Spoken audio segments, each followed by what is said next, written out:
네, 오늘 저희가 함께할 하나님 말씀 같이 보도록 하겠습니다. 베드로서 2장 4절로 14절에 있는 말씀으로 거짓의 추종자들을 향해 외치라라고 하는 제목으로 같이 말씀 나누겠습니다.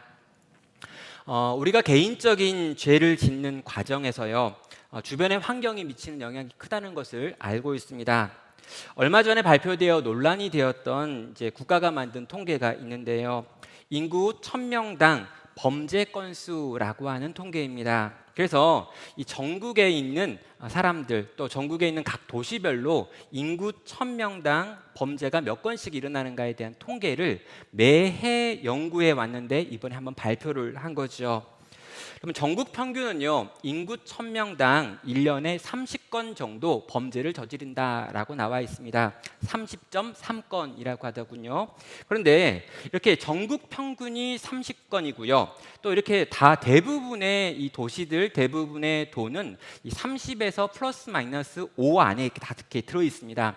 어디는 뭐 25명 정도 되기도 하고 어디는 뭐 35건 정도 되는 곳도 있죠. 그런데 한 지역이 17건밖에 나오지 않은 지역이 있었습니다. 그러니까 보통 이 전국 평균에 비해서 절반밖에 되지 않는 아주 낮은 범죄율을 가진 곳이 나타난 거죠.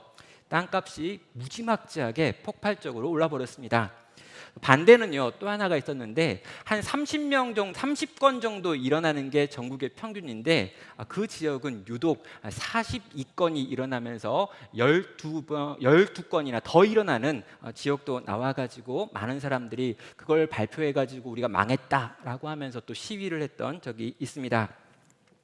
여러분, 죄를 짓기 어려운 환경이라고 하는 게 있을까요? 네, 있습니다. 치안이 잘 유지되고 있는 환경, 또 범죄와 관련된 시설이 적은 곳, 범죄를 은폐하기에 어려운 곳이라는 것들이 있는 거죠. 그래서 그 지역에 살고 있으면요, 죄를 짓기도 어렵고 죄에 대한 유혹도 적어서 실제로 죄를 적게 지을 수 있습니다. 문제는요, 반대쪽인데요. 죄가 일반화되어 있는 지역도 존재합니다. 그럼 외국에 가면요, 이 슬럼가라고 하는 것들이 종종 있는데요. 이 슬럼가라고 하는 지역에 가면 꼭 가이드가 하는 말이 뭐냐면 해 떨어지면 들어가지 마라라고 이야기하고요. 해가 있어도 들어가면 안 된다라고 이야기하고요. 저기 들어가서 죽으면 시체도 못 찾는다라고 하는 지역들이 곳곳에 있다는 걸 알게 됩니다. 밤이건 낮이건 절대로 그 지역에 외국인이 들어가면 안 된다라고 하는 경고가 있는 거죠. 그리고 그 지역의 범죄율은 다른 지역과 비교할 수 없을 정도로 높다는 것을 우리는 알고 있습니다.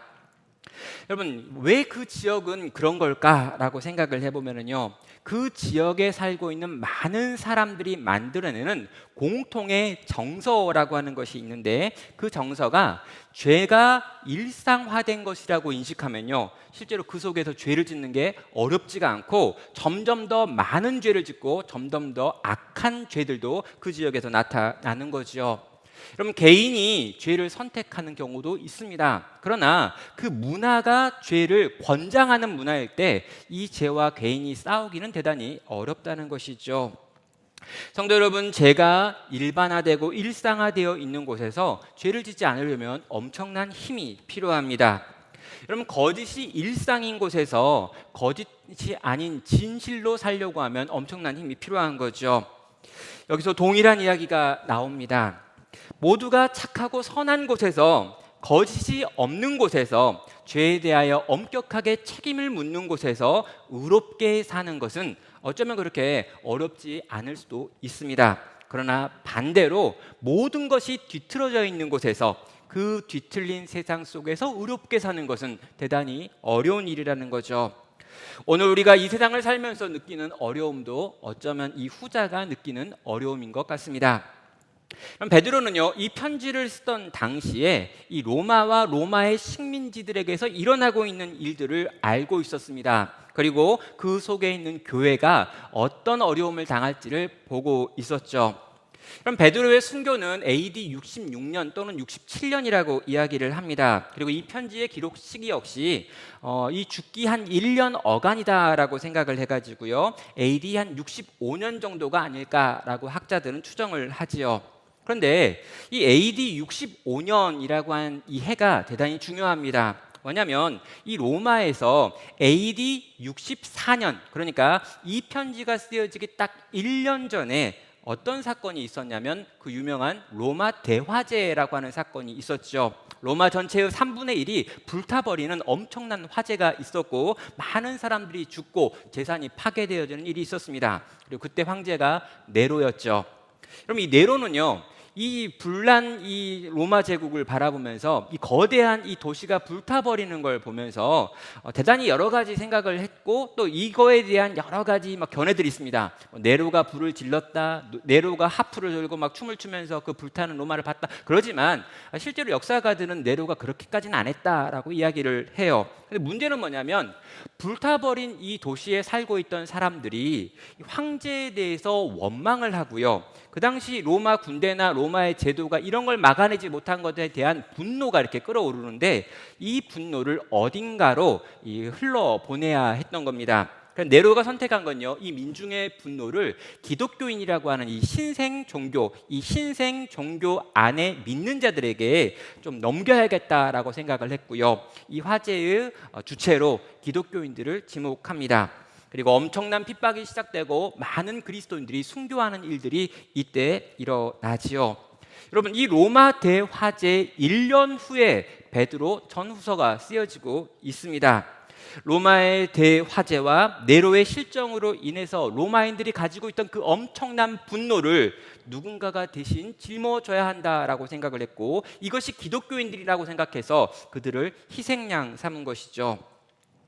여러분, 이렇게 엄청난 이제 로마의 핍박이 이제 로마에서 시작해가지고 점점 더 소아시아 전체 지역 로마의 식민지 전반으로 이렇게 확산되어져 가고 있을 때 베드로 전후서가 쓰여지고 있죠. 그래서 베드로 전서에서는요, 이 핍박, 이 고난 앞에서 성도는 어떻게 살아야 되는가라는 내용을 다루고 있다면, 이 후서에서는요, 우리 안에 있는 이 거짓 선생들과 거짓된 가르침으로부터 우리 또 어떻게 우리를 지킬 수 있는가에 대한 이야기를 하고 있습니다.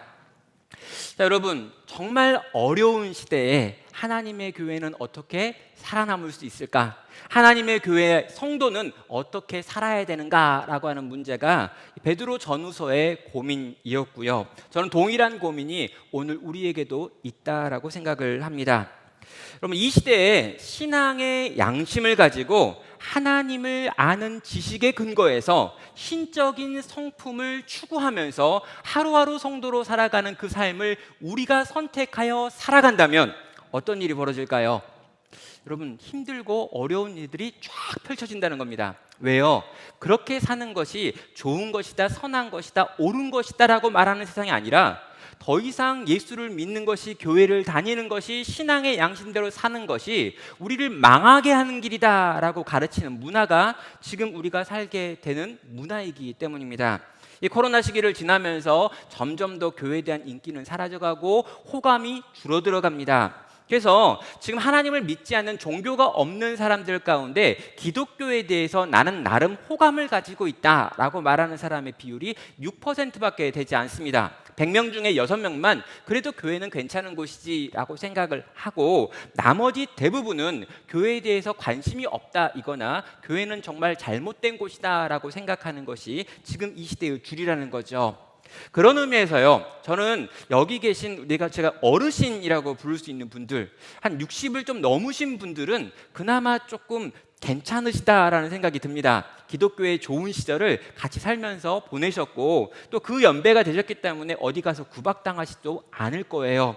그러나 정말 젊은 세대들, 이 30대, 40대 그리고 20대들이 경험하고 있는 기독교에 대한 핍박, 또 기독교에 대한 다양한 이 편견들은 너무나 심한 거죠. 그 속에서 내가 하나님의 법대로 살겠다, 하나님을 아는 지식을 위해서 하나님의 말씀을 읽고 기도하면서 살고 예배를 드리고, 이 예배하고 기도한 내용을 가지고 하나님의 성품들을 추구하면서 이 세상 속에서 하나님 나라를 위해 살아보겠다라고 하면요, 보통 어려운 일이 아니더라는 거죠. 자, 그렇다면요. 이렇게 어려운 시대를 살아가야 되는 우리들에게, 또 어려운 시대를 살아가고 있는 이 베드로 전후서를 받고 있는 소아시아의 교회들에게 하나님께서는 과연 뭘 말씀하고 계시는 걸까요? 우리는 계속해서 이 본문을 살펴보면서요, 하나님께서 우리에게 하시는 세 가지 처방을 보았고요, 그 처방의 내용을 토대로 해가지고 왜 내가 너에게 이렇게 처방했는지에 대한 것들을 들었습니다. 1장에서 세 가지 처방이 나오죠. 하나님을 아는 지식을 더해야 된다. 또 너희가 신의 성품에 참여해야 한다. 열심히 이것들을 연습하고 훈련해야 된다라고 이야기한 다음에 너희가 이 세 가지를 해야 될 가장 중요한 이유는 거짓 선생들이 거짓 가르침을 들고 와가지고 너네를 온통 지금 뒤흔들고 있기 때문이다라고 이야기했습니다. 그런 다음에 2장을 시작하면서요, 이 거짓 선생들이 가지고 있는 특징 6가지를 이야기했고, 지난주에 그 내용들을 다뤘지요. 이에 이어지는 4절부터 10절까지의 내용을 보면은요, 그 거짓 선생들의 가르침을 추종하여 따라간 이들이 어떤 멸망을 당할 것인지에 대해서 구약에 나와 있는 판례들을 제시하고 있습니다. 여기 판례라고 하는 이 용어는 법적인 용어고요, 이 재판정에서 이 재판관이나 또 변호사나 검사들이 이전에 이러이러한 사건에 대해서 이러이러한 판결이 있었습니다라고 하는 걸 근거로 해가지고 이 사람에게 이러이러한 판결을 내리겠습니다라고 말할 때 쓰는 게 판례라고 하는 것입니다. 판결된 예라고 하는 뜻이죠. 그런데 여러분, 이 판례를 제시하고 있는 이유가 뭘까요? 지금 베드로도요, 재판을 계속 받는 중이기 때문에 이게 스트레스였던 거예요. 그래서 자기가 지금 계속 받고 있는 이 재판을 보면서 이 재판에 있는 개념들을 가지고 이야기를 지금 하고 있습니다. 세 가지에 대해서 이야기하고 있는데, 4절에 보면요, 타락한 천사들에 대한 판례가 나오고요, 또 5절에 보면 노아의 홍수 때 인류에 대한 판례가 나오고요, 그 다음에 6절부터 그 이후에 소돔과 고모라 백성들에 대한 하나님의 판례가 나오고 있습니다. 먼저 타락한 천사들에 대한 이야기가 4절에 있습니다. 하나님이 범죄한 천사들을 용서하지 아니하시고 지옥에 던져 어두운 구덩이에 두어 심판 때까지 지키게 하셨으며 라고 말합니다. 짧은 한 절인데요, 여기에 범죄한 천사들이 등장하고 있죠. 근데 하나님께서요, 이 범죄한 천사들을 그냥 용서하지 않고 지옥에 던지셨다라고 이야기합니다. 그리고 그 천사들은 지금도 그 구덩이에 갇혀 있다라고 말하고 있죠. 우리는 이 문장이 가지고 있는 정확한 의미를 이해하는 것이 어렵습니다. 우리는 천사도 잘 모르겠고, 천사가 죄를 지었다면 무슨 죄를 지은지도 잘 모르겠습니다. 그리고 여기 나와 있는 이 지옥에 던졌다고 말하는데 어두운 구덩이는 뭐고, 이 구덩이에 갇혀 있다라고 말하는데, 그럼 지금 돌아다니는 그 마귀 천사는 뭐냐, 이 타락한 천사는 뭐냐라고 하는 질문이 나오죠. 그럼 이 본문에 있는 내용, 이 4절에 있는 내용이 궁금하십니까? 궁금하면 오늘 저녁 9시에 만나 뵙도록 하겠습니다. 왜냐하면 이게 굉장히 긴 이야기를 해야 되는데 이 이야기를 설교 시간에 하면 전체 흐름이 좀 깨지기 때문이에요. 자, 그런데 이 범죄한 천사라고 하니까 이들이 무슨 죄를 지었는지는 좀 궁금하죠. 유다서 6절에 나와 있습니다. 유다서라고 하는 짧은 책이 있는데요, 이 한 장밖에 안 되는 짧은 장에 6절을 보면 이 천사, 범죄한 천사가 지은 죄가 나오는데 그 죄의 내용은 자기 지위를 버린 것과 자기 자리를 떠난 것이라고 나와 있죠. 그럼 천사들 중에 일부가 하나님께서 맡기신 어떤 역할을 하지 않고 하나님께서 있으라고 한 어떤 자리에 있지 않음으로 말미암아 범죄했다고 이야기를 하고요, 이것이 범죄였기 때문에 하나님이 그를 심판하셨다라고 하는 내용이 있습니다. 여러분, 천사가 뭡니까? 하나님의 명령, 하나님의 뜻을 행하는 이들이 천사입니다. 그런데 하나님께서 천사들에게 맡긴 일이 있고 맡긴 자리가 있는데, 천사들 중에 일부가 그 자리에서 벗어나서 하나님이 맡기신 일을 하지 않고 지들이 하고 싶은 일을 한 거예요. 그 결과 하나님의 심판을 당하죠. 그런데 여러분, 내 인생의 주인은 나입니다 라고 하는 게 뭐였습니까? 바로 죄였죠. 이걸 원죄를 뭐냐고 말하냐면, 내가 중심이 되어 내 인생의 것들을 마음대로 선택하는 것, 내가 내 인생의 중심이다, 자기 중심성이라고 하는 걸 우리가 원죄라고 배웠는데, 천사가 먼저 이 원죄를 짓고 있는 것을 보게 되는 것입니다. 내 인생의 주인은 여호와 하나님이 아니십니다. 내 인생의 주인은 나예요. 그래서 난 하고 싶은 일을 할 거예요. 내가 있고 싶은 곳에 갈 거예요 라고 했다가 이 죄로 말미암아 하나님의 심판을 당했다는 거죠. 자, 두 번째 판례는요, 노아 홍수 때 인류입니다. 여러분 5절을 보면요, 옛 세상을 용서하지 아니하시고 오직 의를 전파하는 노아와 그 7식구를 보존하시고 경건하지 아니한 자들의 세상에 홍수를 내리셨으며 라고 말하며 이 창세기 6장에 나와 있는 이 홍수와 관련된 이야기들을 하고 있습니다. 그럼 이 창세기 6장 7장에 나와 있는 이 홍수 이야기인데요, 죄목이 뭐냐면 경건치 않았다라고 나와 있죠. 이 경건치 않았다는 걸 설명하기 위해서 창세기 6장에 보면 여호와께서 사람의 죄악이 세상에 가득함과 그의 마음으로 생각하는 모든 계획이 항상 악할 뿐임을 보시고라고 말합니다. 여러분 자기 중심성, 내 인생의 주인이 납니다라고 하는 게 원죄라면요, 이 원죄를 품고 있는 자에게서 필연적으로 나오는 것들이 죄악들입니다. 다양한 종류의 죄악들이 흘러나오는데 보니까 이 인류가 이 온통 죄악으로 가득해 있다는 거예요. 이 원죄가 끊임없이 죄들을 쏟아놨는데 그 죄가 온 세상에 넘쳤다는 거죠. 심지어 그들이 행동하는 것뿐만 아니라 생각하고 마음으로 느끼는 모든 계획들까지 다 악하더라라고 하는 것이 그 시대, 노아의 시대의 사람들에 대한 하나님의 평가였습니다. 그래서 하나님께서는 더 이상 그 인류를 내버려 두지 않으시고 홍수 심판으로 땅에서 제하여 버리시죠. 베드로는요, 이 제하실 때 하나님이 옛 세상을 용서하지 아니하시고 라는 표현을 쓰고 있습니다. 여러분 여기 나와 있는 이 용서하다라고 하는 이 표현이 천사들에게도 나와 있던 표현이고요, 또 이 옛 세상 뒤에도 나와 있는 표현인데, 이 용서라고 지금 번역되어 있기 때문에 좀 오해하는 부분이 있습니다. 근데 여러분 이게 원어로는요, 용서라기보다는 아까워하지라고 하는 걸로 번역하면 더 정확합니다. 그래서 하나님께서 천사들도 아까워하지 않으셨고 하나님이 창조하신 그 옛 세상도 아까워하지 않으시면서 이 범죄한 인류들을 혼내시고 책망하시고 심판하셨다라고 하는 것이 지금 강조하고 있는 내용인 것이죠. 하나님께서 죄를 얼마나 엄격하게 심판하시는지를 이 두 가지 사건을 통해서 우리가 보는 겁니다. 또 여러분 이 다음에 뭐가 있을까요? 6절부터 8절까지 내용을 보면요, 소돔과 고모라 사람들을 향한 하나님의 심판의 내용이 나옵니다. 이 소돔과 고모라는요 너무 유명하죠. 하나님께서 불로 심판하셔가지고 그 모든 것들을 죄로 만들어버렸던, 이 죄더미로 만들어버렸던 곳이 바로 소돔과 고모라입니다. 자, 소돔과 고모라에 대한 내용을 잠깐 보면요, 6절부터 말합니다. 소돔과 고모라 성을 멸망하기로 정하여 재가 되게 하사 후세에 경건하지 아니한 자들에게 본을 삼으셨으니 무법한 자들의 음란한 행실로 말미암아 고통당하는 의로운 롯은 건지셨으니 이는 의인이 그들 중에 날마다 거하여 날마다 저 불법한 행실을 보고 들음으로써 그 의로운 심령이 상함이라라고 말합니다.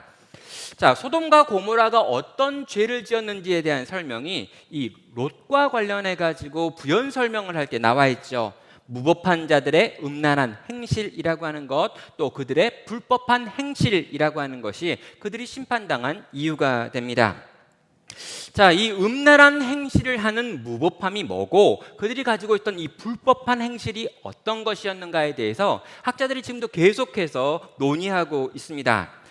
무슨 사건이 일어났는가를 한번 물어보면 되는데요, 하나님께서 천사들을 보내셔가지고 이 소돔과 고모라 성에서 지금 약자들, 연약한 자들의 비명소리가 끊이지 않는다라고 이야기하면서 직접 천사를 보내서 그것들을 보고 난 다음에 심판을 결정하겠다라고 이야기합니다. 그때 아브라함이 막아서면서요, 그 가운데 의인 10명이 있어도 멸하시겠습니까? 라고 이제 시위하는 내용이 나오죠. 결국에 천사를 보내가지고요 열심히 찾아봤는데 의인 10명이 나오지 않아서 완전히 하나님의 불의 심판을 당하는 곳이 바로 이곳입니다.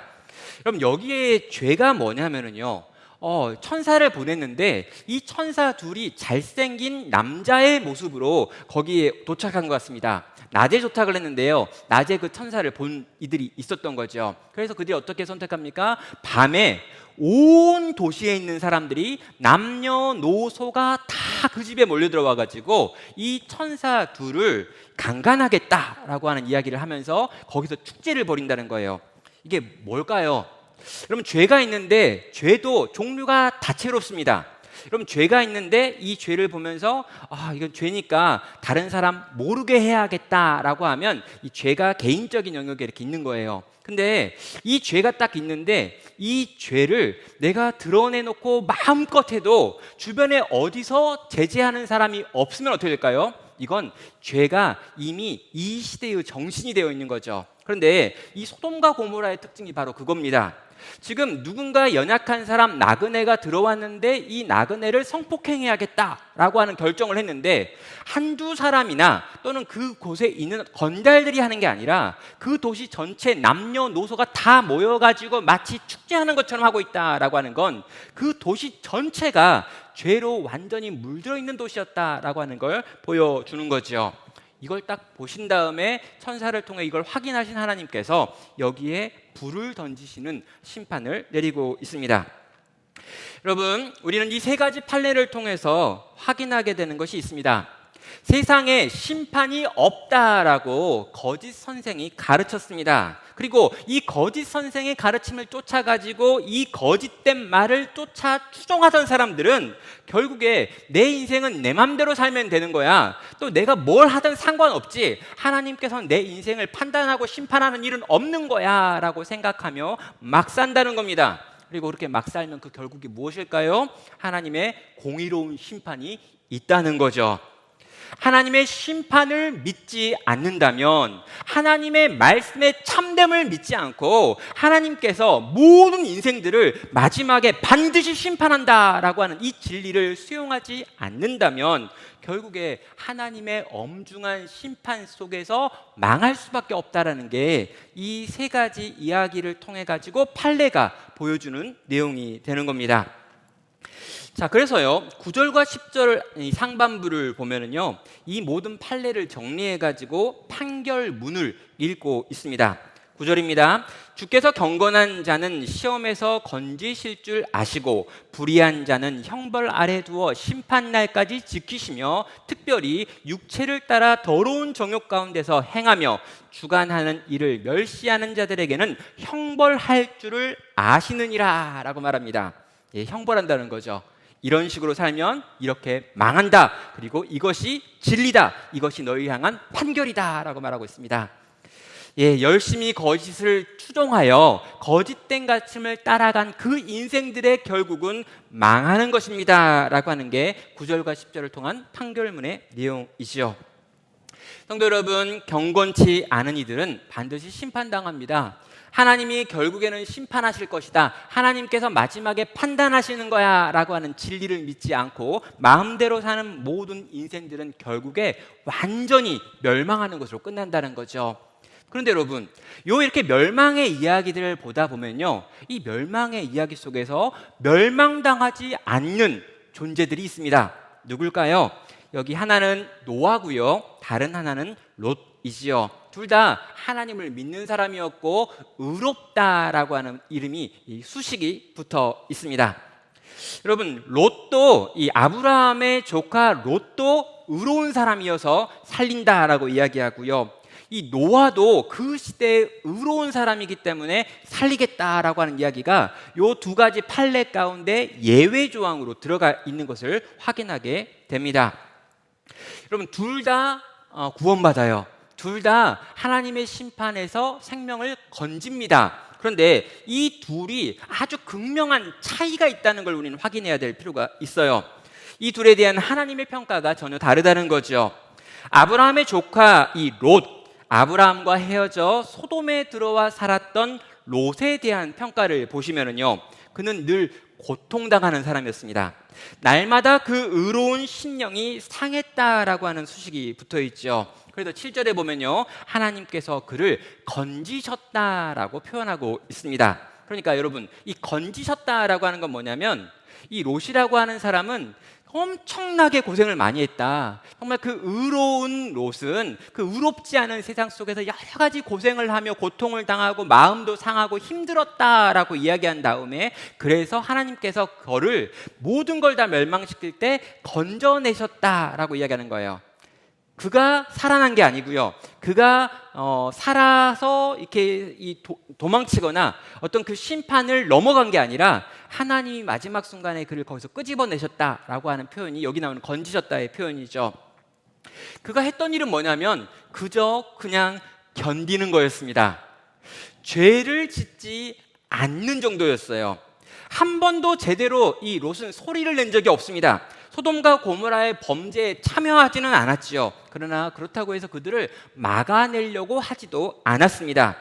그 속에서 살아야 되니까 힘들고 아파하면서 끙끙 앓으면서 그냥 그 속에서 살았던 거죠. 그는 구원은 받습니다. 그러나 그는 자기 아내도 구원하지 못하지요. 사위도 그가 하는 말을 믿지 않습니다.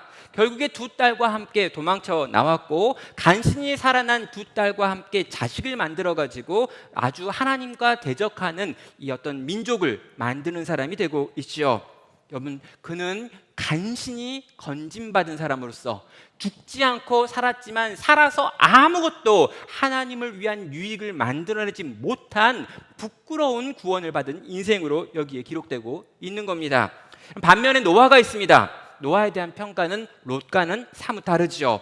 여러분, 그 앞에는요 의를 전파하는 이라고 하는 표현이 붙어 있습니다. 여러분 그냥 막 끙끙 앓으면서 그 속에서 상하면서 견뎠다라고 하는 게 아니라 그 세상 속에서 모든 것이 악으로 가득 차고 심지어 생각하는 것이나 계획하는 것이 다 악한 그 세상 속에서 그는 의를 전파했습니다.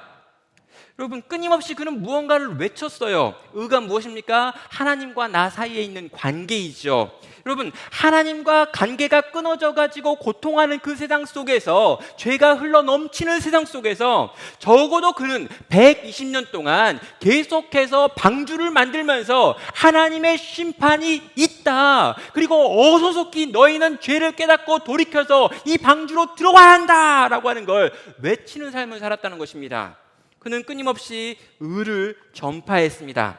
세상을 향한 하나님의 심판의 이야기를 들려주었던 거지요. 그리고 방주를 만들었고 그 방주에 무엇을 태웠습니까? 옛 세상이 심판받아 사라질 때 그 옛 세상에 있었던 살려야 될 모든 것들을 건져내는 일을 감당하고 있는 것, 이게 노아인 것입니다.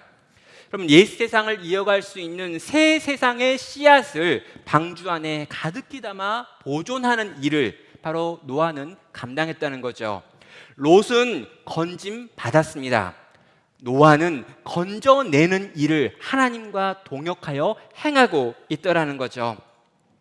사랑하는 성도 여러분, 오늘 성경 번역이 약간 이상한 부분들이 많아가지고요, 우리가 좀 오해하기 좋은 부분인데, 여기 보면 누가 살았는가에 대해 이야기하면서 노아와 그 7 식구들이라고 번역되어 있는 부분이 있습니다. 이건 굉장히 많이 의역을 한 번역이죠. 원어에 보면은요, 이 오그든 노아라고 이야기하면서 이 오그든이라고 하는 표현이 뭐냐면 8번째 노아입니다. 그래서 이제 이 8번째 노아가 뭘까라고 사람들이 고민하고 학자들이 고민하다가, 노아의 식구들이 7명이니까 이 가족 8명을 표현하는 말을 여기다 오그든이라고 하는 8번째라는 말로 썼구나라고 생각해가지고 의역해가지고 노아와 7 식구라고 번역을 했고요. 많은 성경들이 그렇게 번역하고 있습니다. 그런데 여러분, 8번째 사람 노아라고 하는 게 이 성경에 기록되어 있는 내용 그대로라는 거죠. 그리고 이 8번째라고 하는 것이 이 초대교회에 굉장히 중요한 의미가 있습니다. 여러분, 이 8번째가 뭐냐면요, 여러분, 온 세상을 완전을 표현하는 숫자가 7입니다. 그래서 7이라는 숫자를 하나님의 숫자, 행운의 숫자라고도 말하고, 온 세상을 완성시키는 숫자라고 말하고, 안식의 숫자라고 말하기도 하죠. 근데 여러분, 8번째는 뭘까요? 여러분, 한 세상이 끝나고 새 시대가 시작될 때 8이라고 하는 숫자를 썼습니다. 그래서 이 노아는 8번째 사람, 새 시대를 여는 사람, 새 시대를 만드는 사람, 이 노아라는 표현으로 8번째 사람이라는 말을 그 앞에 붙이고 있는 겁니다.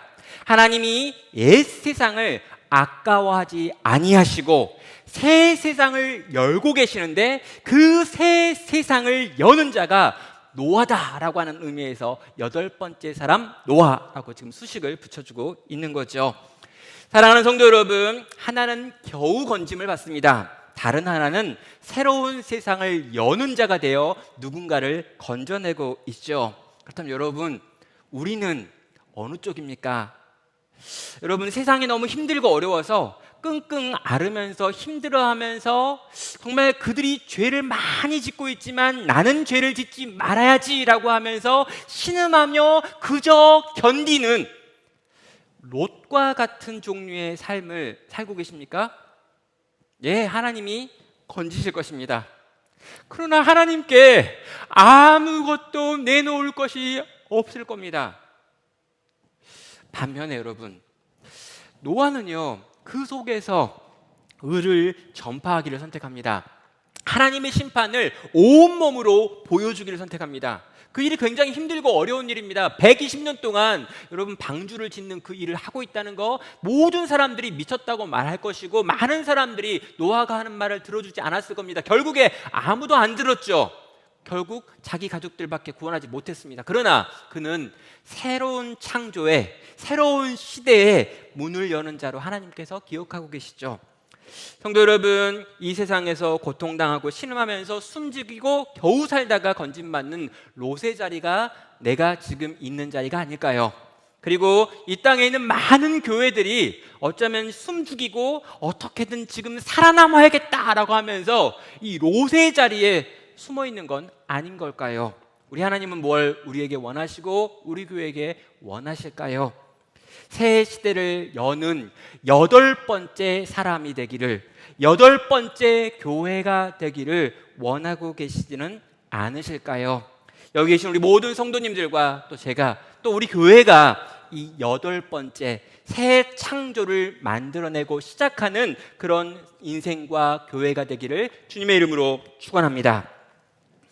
자, 그런 다음에요, 이제 10절부터 나오는 이야기를 보면은요, 거짓 추종자들을 향해서 최종 판결물이 10장 하반부부터 14절까지 나오고 있습니다. 그런데 이 베드로 후서를 여러분이 나중에 한번 찬찬히 읽어보시면 너무 좋겠는데요, 베드로 후서가 진짜 이상합니다. 저도 설교를 준비하면서 연구하는데 왜 또 이렇게 이상한 말을 많이 하냐, 이성 없는 짐승은 누구야, 뭐 이런 거 있잖아요. 이렇게 아니 그냥 짐승 같다 하면 되는데 하필 또 이성이 없는 짐승이래요. 그래서 중간중간에 제가 이렇게 잘 보니까 요게 욕인 거예요. 욕. 이게 그 당시에 썼던 욕들을 딱 베드로가요, 성격이 아직 안 죽었습니다. 옛날 그 벳사람 할 때부터 남아있던 성질이 있는데 이 거짓 선생들, 거짓을 따라가는 추종자들 막 이야기하다 보니까 막 이렇게 올라오는 게 있는 거예요. 그래가지고 뭔가 이렇게 쓰다가 말을 막 합니다. 그래서 우리가 이해하기 어렵죠. 충분히 우리는요, 그 베드로의 마음을 이해할 수 있습니다. 여러분, 소년 법정에서만 8년을 있었던 이 천종호라고 하는 판사가 있습니다. 천종호 이 판사님은요, 실제로 신앙도 굉장히 좋으신 분이셔가지고 여러 모임에서 신앙과 관련된 간증도 하시고 나눔도 하는 분이신데, 여러분 나중에 시간이 되시면 이 천종호 판사가 하는 이야기들 좀 들어보셔도 좋을 것 같습니다. 이 천종호 판사는요, 소년 법정에서만 8년은 있는데 원래 이 소년 법정이라고 하는 곳에서 2년 이상 있는 판사가 없다고 합니다. 왜냐하면 이 소년 법정엔 전관 예우가 없대요. 모든 판사들이 꿈꾸는 게 뭐냐면 자기가 판사를 딱 끝낸 다음에 전관 예우를 받아가지고 한 몇 년 동안 가만히 있어도 돈이 들어오는 그런 일을 하고 싶기 때문에 거의 대부분의 판사들이 어쩔 수 없이 잠깐 가서 하는 게 소년 판사예요. 근데 이 소년 법정에서 천종호 판사는 8년이 있었습니다. 그런데요, 그가 이 8년을 있는데 어떻게 이렇게 오래 하느냐라고 이야기했더니 이 소년들한테 자기가 필요하기 때문에 한다는 거예요. 근데 결국에 아마 작년에 더 이상 소년 판사를 못하고 이제 일반 법정으로 갔습니다. 왜냐하면 이 판사들이 한 곳에서 너무 오래 있으면 많은 이익과 연관되기 때문에 판사를 계속 순환을 해야 되는데 계속 안 간다고 우기니까 그럼 너무 오래 있는 거예요. 그래가지고 소년 법정에 더 이상 있을 수 없다라고 하는 그 규정 때문에 지금 부산으로 가신 이 판사입니다. 3권의 책을 썼는데 그분에 대한 영상들도 꽤 있어요. 근데 그 영상들을 보면은요, 제목에 뭐가 있냐면 소년 법정에서 하는 판사 천종호인데 앞에 별명이 호통 판사라고 하는 말이 붙어 있습니다.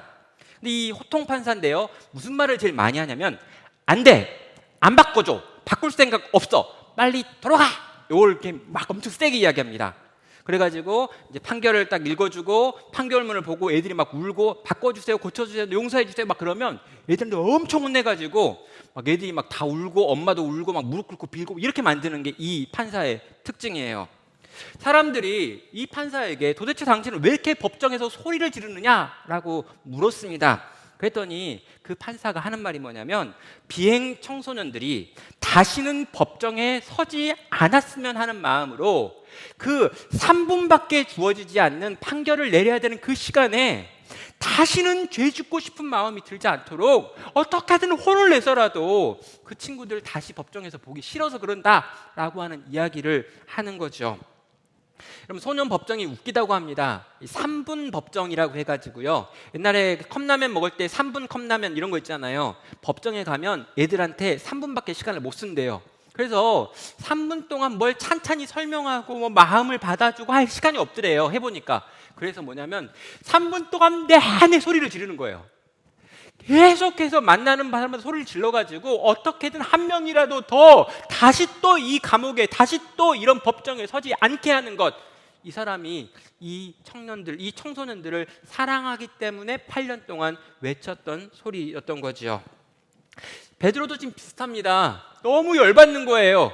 이 거짓 선생들한테 열받는 거고요, 이 거짓 선생들의 거짓된 가르침을 쫓아가가지고 한 번밖에 없는 인생을 망치고 있는 거짓의 추종자들을 보면서도 화가 나는 겁니다.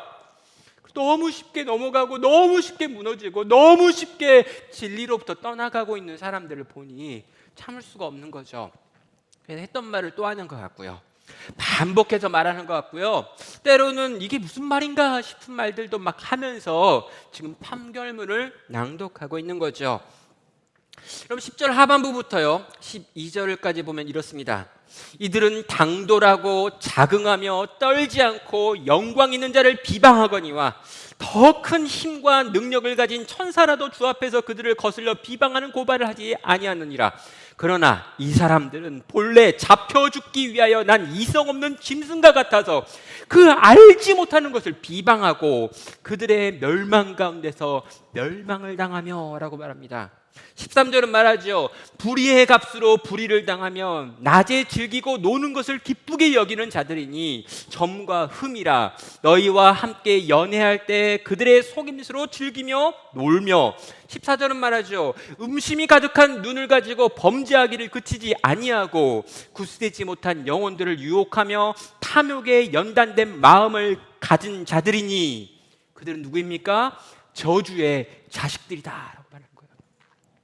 세 가지를 이야기했습니다. 교만하다고 이야기하고요, 방탕하다고 이야기하고요, 음심으로 가득한, 탐욕으로 가득한 인생들이다 라고 이야기합니다. 그리고 이 세 가지를 종합해 가지고요, 하나님의 진노의 자식들이다 라고 지금 선언하는 것이죠.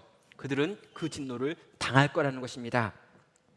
그럼 이 세 가지가 가지고 있는 이 교만과 방탕과 탐욕이 무엇인지도 우리는 차근차근 보고 살펴봐야 합니다. 그러나 시간상 다 할 수는 없으니까요, 몇 가지 핵심적인 것만 보면요, 여러분 10절부터 12절에 나와 있는 이 교만이라고 하는 건요, 비방이라고 하는 단어와 연결되어 있습니다. 그래서 비방하거니와 비방하는, 비방하고라고 하는 말이 3번 지금 나오고 있죠. 근데 이 비방을 누구한테 하냐면요, 영광스러운 이들을 비방했다, 모욕했다라고 말하고 있습니다. 그럼 우리는요, 그냥 영광스러운 이라고 하는 표현 나오니까 예수님을 비방하고 모욕했구나라고 생각하는데 그렇지 않아요. 왜냐하면 뒤에 이들이라고 복수를 쓰고 있기 때문입니다. 그러면 이들은 누구일까요? 영광스러운 이들. 뭡니까? 진리를 붙들고 진리와 함께 살다가 진리 때문에 죽은 이 땅에 있는 모든 교회가 영광스럽다는 거예요. 그럼 교회를 비방하는 자들, 네가 얼마나 잘났길래, 얼마나 교만하면 하늘에 있는 천사들도 함부로 말하지 못하는 주님의 몸된 교회, 그 영광스러운 성도들, 진리 때문에 살고 진리 때문에 죽은 그 인생들을 바라보면서 너네 진짜 바보같이 사는구나, 그렇게 사니까 그렇게 못 사는 거지 라고 하는 비방의 말들을 쏟아놓았느냐라고 말하고 있는 겁니다. 여러분, 거짓을 추종하는 자들이요, 진리를 따르는 자, 하나님의 백성들을 바라보면서 비방합니다. 아직도 그렇게 사느냐라고 이야기해요. 언제까지 그렇게 살래라고 말합니다. 교회 다니면 밥이 나와 뭐가 나와라고 이야기해요. 그러면 제가 제 아들에게 하는 말이 있죠. 우리 집은 밥도 나오고 뭣도 나오고 옷도 나온다 이렇게 얘기합니다. 교회 다녀서요. 그러나 여러분, 대부분의 사람들은 교회 다닌다고 해서 그거 주어지지 않잖아요. 여러분, 맞습니다. 세상에 말하는 그 비난이 어쩌면 맞는 말 같기도 해요. 그러나 여러분, 그 비방하는 자들의 결국이 뭐냐면요, 하나님께서 그들을 가만두지 않는다고 말합니다. 멸망 가운데서 멸망을 당한다는 거죠. 이중의 멸망, 하나님이 그들을 치시겠다라고 말합니다. 이 교만을 가지고 있는 거짓 추종자들의 결국은 멸망 플러스 멸망인 거죠. 또 그들은 방탕하게 행합니다. 13절에서 말하죠. 낮에 즐기고 노는 것을 기쁘게 여기는 자들이다 라고 말합니다. 그들은 막 살았습니다. 그들은 낮에 연애를 열어가지고 거기서 놀고 있어요. 그들은 부끄러워하지 않습니다. 그들은 가리는 게 없죠. 앞에서 말씀드렸지만 죄의 단계가 있다고 이야기했어요. 원래는요, 놀아도 밤에 놀아야 합니다. 밤에 몰래 자기들끼리 마음껏 막 숨어가지고 놀면 돼요. 블라인드 다 내려놓고 컴컴하게 해놓고 자기들끼리 막 놀고 있다, 음탕하게 산다, 그러면 죄긴 죄지만 아직은 뭔가 부끄러움이라는 걸 아는 죄인들이죠. 그런데 여러분, 이들은 부끄러움이 없습니다. 한낮에 방탕 속에서 자기를 내어놓고 마음껏 놀고 있고 그 모든 걸 다 보여주고 있죠. 나는 죄가 아니고 죄를 짓고 있는 것도 아니며 우리 모두 다 똑같은데 뭘 그런 것 가지고 이야기하느냐라고 말하는 수준에까지 가 있는 그들의 이 교만함과 이 타락함을 보여주고 있습니다. 그들의 결국은 무엇일까요? 하나님의 심판입니다. 마지막 그들의 탐욕을 보십시오. 음심이 가득한 눈을 가지고 있다고 말하고요, 영혼들을 유혹하고 있습니다. 탐욕에 연단된 마음을 가지고 있습니다. 여러분, 이 마음을 가지고 있는데 이 마음이 연단된, 아주 준비된, 훈련된 마음이에요. 어떻게? 뭐에? 탐욕에 훈련되어 있습니다. 웬만한 거 먹어서는 배가 안 불러요. 웬만한 거 가져서는 만족이 없습니다. 너무 많이 처먹어가지고요, 위가 늘어날 대로 늘어나가지고 뭘 먹어도 배가 고파서 계속해서 먹고 있는 이 탐욕한 사람들, 바로 이 사람들의 특징이 되는 거죠. 그들은 성욕으로 충만합니다. 사람들을, 영혼을 유혹하고 있습니다. 원하는 걸 다 채워야 행복하다고 말합니다. 욕심이 곧 선이라고 가르칩니다. 자기의 욕망을 채우는 것, 그것이 가장 좋은 삶의 방식이라고 가르치는 사람이었습니다. 그들은 로마 문화로 보면요, 최고의 덕을 갖춘 사람들이기도 했지요. 하나님의 뜻이 아니라 내 안에 있는 욕망에 충실한 하루하루를 살아가라 라고 가르치는 이들이 바로 그들이었고, 그들의 그 탐욕은 마지막 죄목이 되어 하나님의 심판 앞에 서게 되는 겁니다. 성도 여러분, 이제 말씀의 결론까지 왔는데요, 그러면 우리는 이 모든 이야기를 알기 때문에 어떻게 살아야 되는 걸까요? 여러분, 판결문이 이렇게 딱 끝나고 점을 찍으면 되는데요, 점을 찍어야 될 그 타임의 마지막 뒤에 아주 이상한 이야기가 하나 또 들어 있습니다. 아우, 짜증. 아니, 그냥 이렇게 끝내면 되는데, 깔끔한데. 분명히요, 여러분, 바울은 여기서 점 찍었습니다. 근데 베드로는요, 말을 막 하다가 요것도 하나 더 하고 싶은 거예요. 근데 그 이야기가 너무 신기합니다. 15절부터 16절이죠.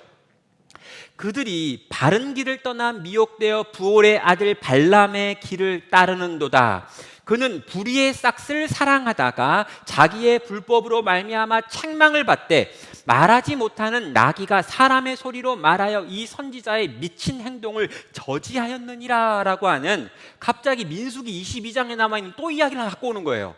이렇게 이야기를 많이 갖고 오면 안 됩니다. 그럼 설교할 때도요, 기승전결이 딱 있고요, 요 구조 안에서 해야지 갑자기 이야기하다가 또 절로 가고 이걸 여러분 삼천포에 빠졌다라고 하는데, 지금 베드로가 삼천포에 계속 빠지고 있어서 저도 빠지고 있습니다. 성경이 빠지니까 빠지는 것, 이게 저 역할이니까요. 베드로가 왜 삼천포에 빠진 걸까요? 왜 갑자기 민수기 22장에 나와 있는 발람의 이야기를 하는 걸까요? 이유가 있습니다. 민수기 22장 이 내용이 들어가 가지고요, 28절부터 있는 내용을 보면은요, 이런 내용이 있어요. 여긴요, 발람이라고 하는 거짓 선지자가 있습니다. 근데 이 거짓 선지자가 지금 하나님의 백성들을 향해서 저주하라라고 하는 발락의 제안을 받아요. 그래가지고 발람이 하나님의 선지자를 향해서 이제 하나님의 이 백성들을 향해서 저주를 해야 되는 것이 나와 있습니다. 그런데 하나님께서 보시니까 마음에 안 든 거예요, 이 발람. 그래가지고 발람을 죽이라고 천사를 보냅니다. 이 눈에 보이지 않는 천사가 이 검을 들고 이제 이 발락을 때려 죽이려고 길목에 있는 거죠. 근데 이 선지자 발람은 천사가 안 보여가지고 칼을 들고 있는 천사를 향해 이렇게 가요. 근데 이 발람을 태우고 있는 이 나귀는 영적으로 아주 눈이 밝은 나귀였습니다. 그래가지고 보니까 앞에 칼을 들고 있는 천사가 있으니까 안 이렇게 싹 돌아가는 거예요.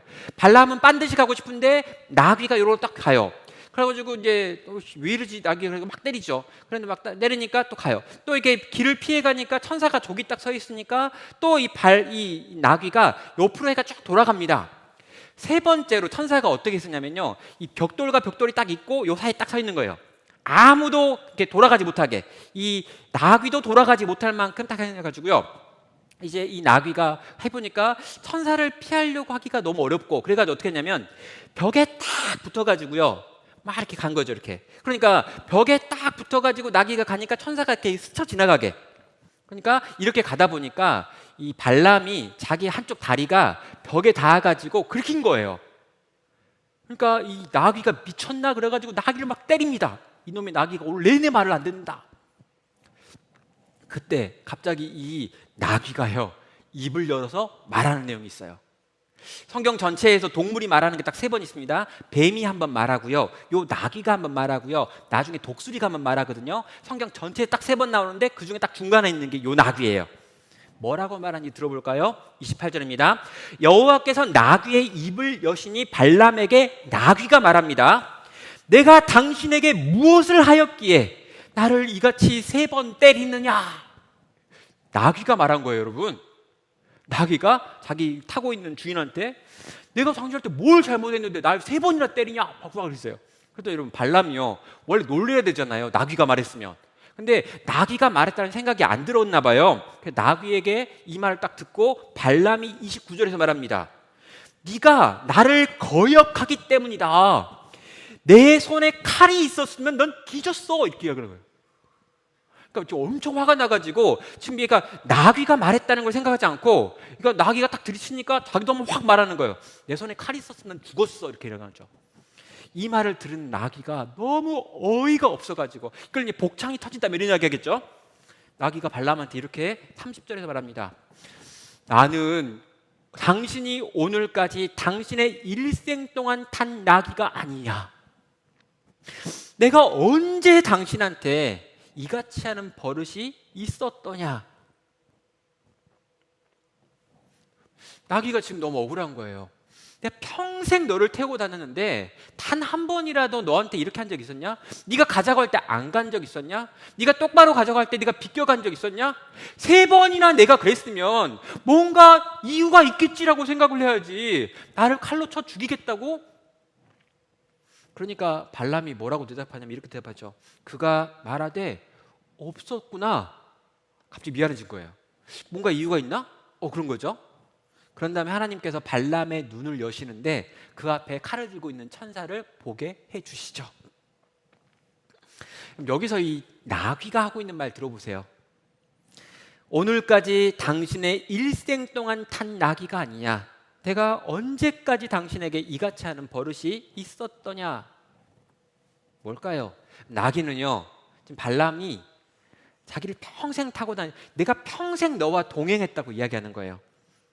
그리고 지금 발람이 하고 있는 이 미친 행동, 지금 하나님의 이 백성들을 향하여 저주하려고 움직이려고 하는 이 행동이 미친 행동이라는 걸 알고 있는 거죠.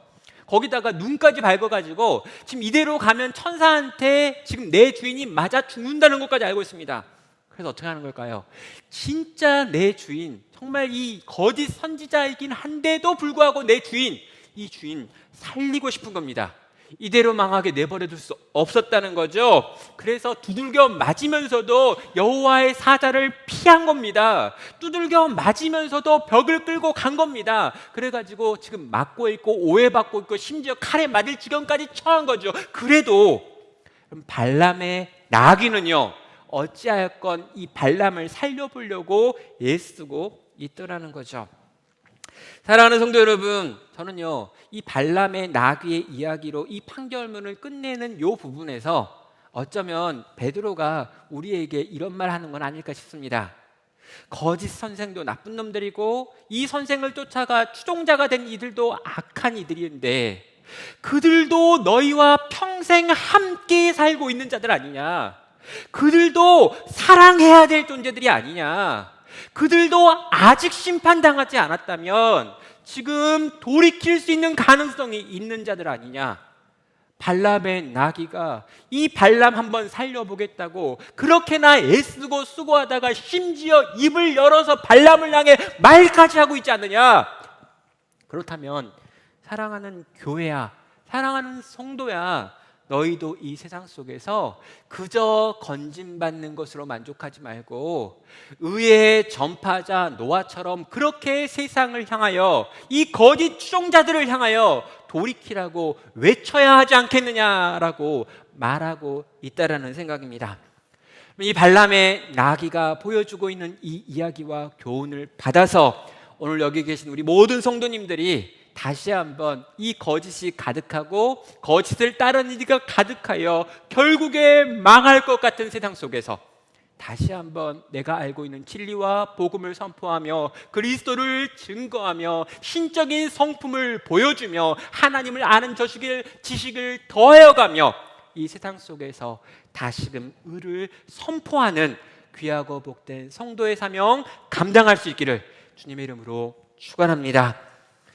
발람의 나귀가 교훈하고 있는 이 말을 듣고 그 말에 찔림을 받아 다시금 주께 나아가 우리도 세상을 향해 외치겠다라고 다짐하는 우리 모든 성도 되시기를 축원합니다. 이 시간 함께 우리 들은 말씀을 가지고 기도로 나아가도록 하겠습니다.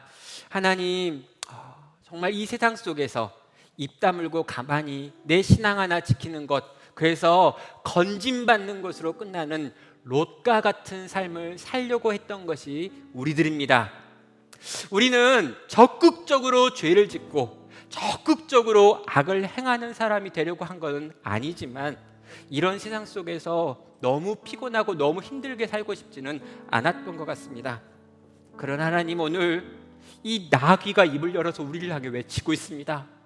주님, 이 외침을 듣고 다시금 마음을 모아 하나님을 전파하고 예수 그리스도에 대하여 말하고 증거하는 그런 성도 되게 하여 주시옵소서. 그런 내가 되게 하시고 그런 우리가 되게 하여 주시옵소서. 잠깐 동안 이 말씀 묵상하고요, 같이 기도로 나아가도록 하겠습니다.